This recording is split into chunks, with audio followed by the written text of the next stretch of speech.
Á þriðja liða dagskrár Þórunnarstræti, framhjálaug, deiliskipulagsbreyting verksmiðjusvæðisins á Gleráreyrum og til máls tekur bæjarfulltrúi Ingibjörg Ingvis.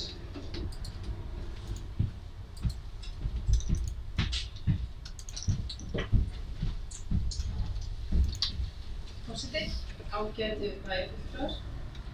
Fyrsti liður í fundargerð skipulagsráðs frá 27. september síðastliðnum.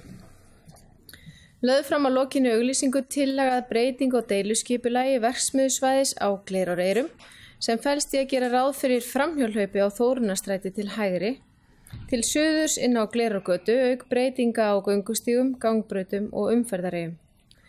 Tillagan var auglýst frá 9. ágúst til 20. september 2018 og bárust engar athugasemdir.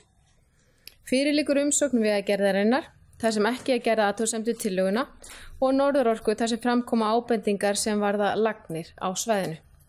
Skipulagsráð leggur til við bæjarstjórn að deiluskipulagsbreytingin verði samþykkt og sviðsstjóra skipulagssviðs falið að annast gildistöku hennar samkvæmt 42. grein skipulagslaga nr. 123 frá árinu 2010 með síðari breytingum.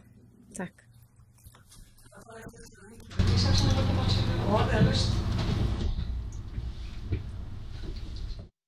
Ljóðstofnir í þessum tillögu, sem geta samþykkt tillögu skipulagsráðs, það er 11 fyrir það.